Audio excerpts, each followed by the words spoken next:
Hei kaikille! Minä olen Metsällä verkkokauppayrittäjä Tanja Kähkönen. Tällä blogivideolla on tarkoitus ommella vuorellinen pussukka, joka on mainio lahjaidea. Ja älä huoli, jos et ole ommellut paljon, niin voin sanoa, että en ole minäkään. Nämä pussilliset versiot on nyt ihan ensimmäisiä, mitä nyt videollakin teidän kanssa ompelen. Eli mahdollisuudet onnistumiselle on hyvät. Ohjeet paranee toivon mukaan ajakaa myöten, mutta tässä oppii itsekin uutta. Tämä on ihan ensimmäinen ompeluohjevideo, minkä olen ikinä tehnyt. Ja painotan, että olen tässä yrittäjä ja kuvittaja, mutta en missään nimessä ompelija. Haluan vain tuoda teille kankaista enemmän tietoa ja helpointen se onnistuu sitten tämmöisten pienen vinkkivideoiden avulla. Ne ohjeet, joita minun tähän blogiin ja tänne kanavalle tulee, on semmoisia helppoja, joita minäkin kykenen ompelemaan ja toivon mukaan pystyn tekemään teille ohjeet, mitä voitte seurata ja itsekin sitten innostua ja onnistua. Sen verran voisin lyhkäisesti näistä verkkokaupan tuotteista sanoa, että kaikki on alkanut trikookankaista. Eli ensimmäinen Hirvimetsällä kuosi oli ensimmäinen trikookangas, joka on tullut valikoimiin. Ja siitä minulla iski sitten kipinä tämmöisten metsästyskoirarotujen kuvittamiseen. Mutta nyt käydään ihan tämmöisen vuorellisen pussukan ompeluohjepääperiaate läpi videolla, jonka mukaan voitte sitten tehdä itsellenne semmoisia pussukoita, kun haluatte. Eli näissä koko on määräytynyt ihan puhtaasti tämän vetoketjun mukaan. Antakaa palautetta, jos joku kohta on huonosti kuvattu tai epäselvä. Tämä on ensimmäinen yrittämä ja ensimmäinen video, niin tässä varmasti vielä kehitettävää on paljon. Vuorellista pussukkaa varten tarvitset päädymateriaalia. Minulla on tässä tätä vedenkestävää polyesteriä. Tämä on helppo ommella ja helppo käsitellä. Lisäksi sisävuorikangasta. Tämä on harkinnanvarainen, että haluatko laittaa, ei ole pakollinen. Toimii hyvin ilman vuortakin. Vetoketju. Se voi olla ihan minkä levyinen tahansa. Sen mukaan leikataan nämä ommeltavat kappaleet. Sitten tietenkin sakset, merkitsemisliitu, mittanauha ja viivain, jos tarvitsee apua, että saat leikkuuviivat tehtyä suoraksi. Korkeutta voit itse säätellä, leveys tulee vetoketjun leveydeltä. Eli leikkaa 4 samankokoista palasta. Näin pienessä pussissa ei nyt ole välttämättömyys, mutta koska minulla oli se blogitekstissäkin, niin haluan näyttää tämän nurkkien ompelun. Eli tällä kertaa otan 3 kertaa 3 palasen pois.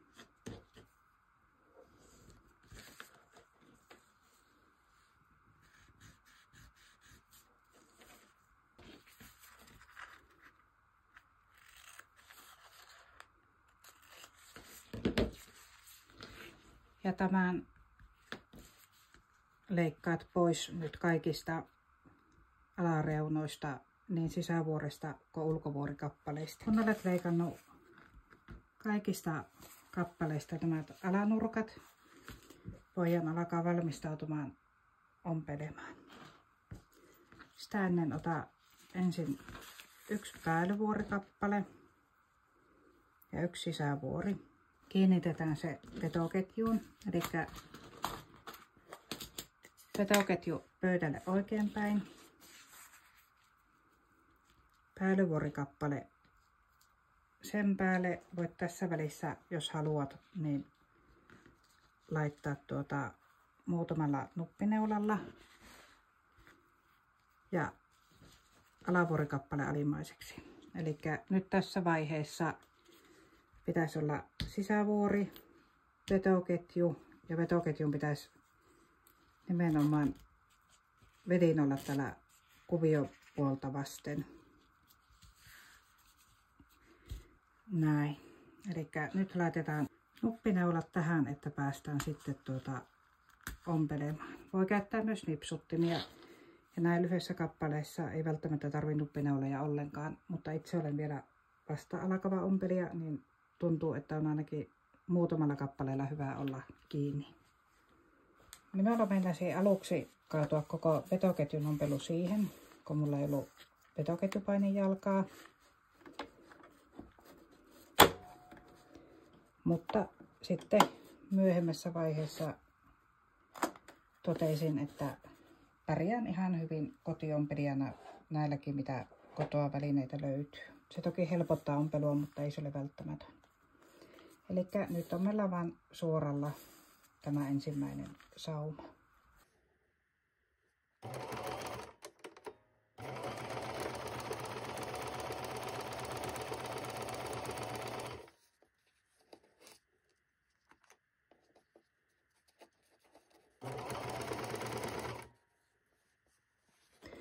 Tässä vaiheessa, kun on tämä vetoketju tässä, niin pysäytä.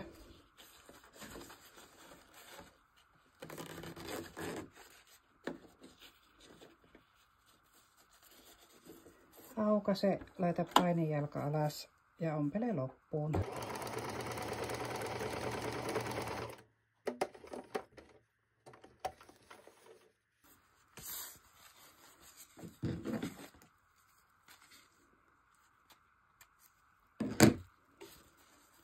Jotta reuna ei lähde rispaantumaan, niin viimeistele vielä siksakilla.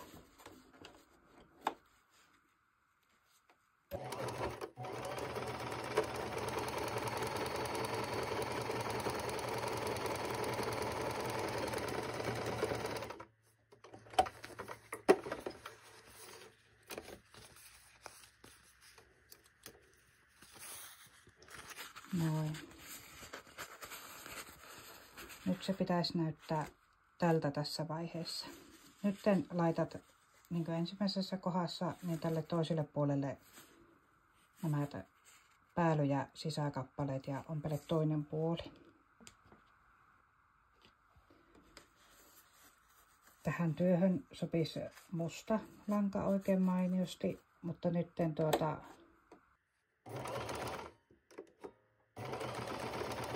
itselläni on valkoiset nämä ja sitten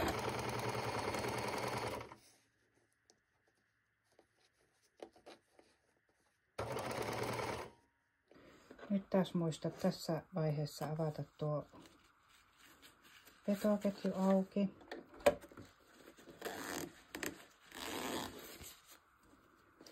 Asettele palaset kohdakkain, jalka alas ja ompele tuosta tuo vetoketju.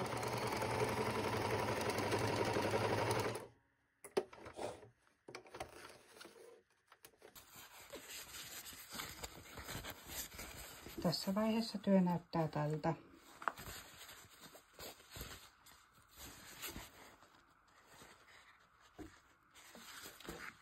Seuraavaksi ommellaan reunat.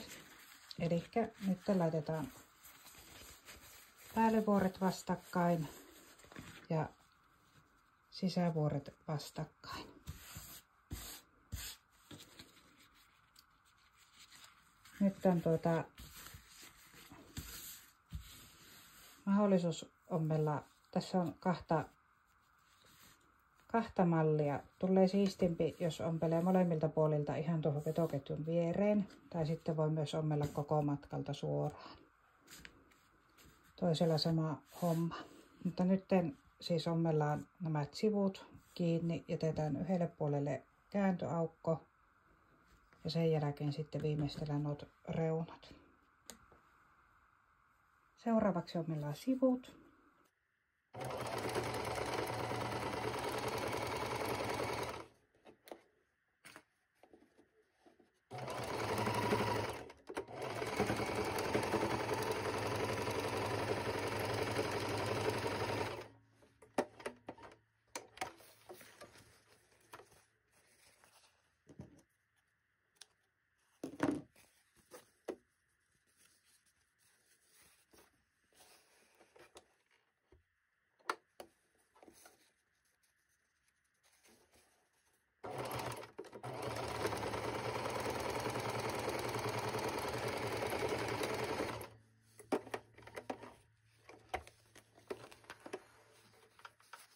Jos kangas purkaantuu helposti, niin silloin on hyvä siksakilla viimeistellä ompelukset.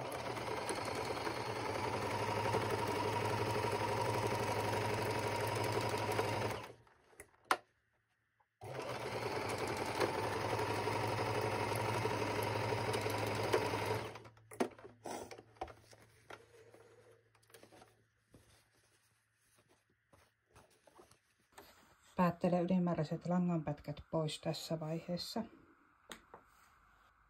Vielä ennen kääntöä ompele nurkat. Jos on puuvilla, niin se voi olla ihan hyvin saumurillakin.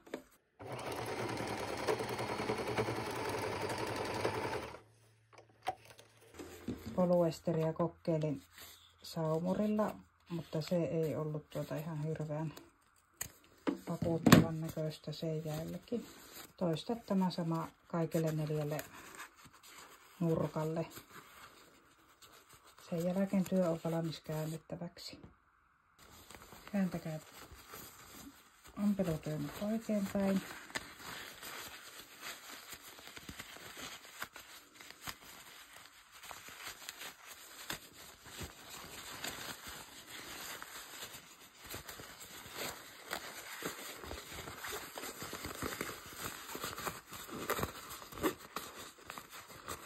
Suorista täältä nämä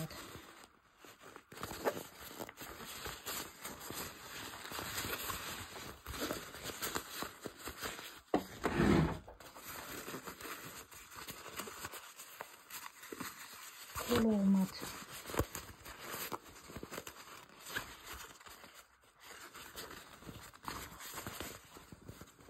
Ommelkaa kääntöakku kiinni.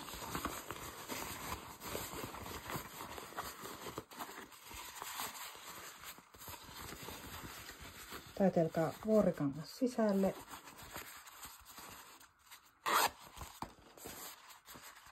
Siinä se on pieni putsukka.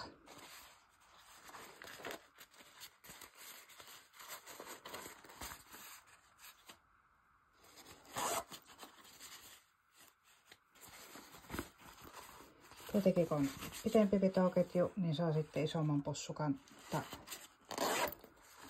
Näistä saa aivan hauskoja ja mukavia joululahjoja. Ja näiden reunojen ompeliminen ei ole yhtään välttämätöntä. Voit jättää ne kokonaan pois ja ommella vaan suoralla. Tässä ne on nyt mukana esimerkin vuoksi. Kiitos!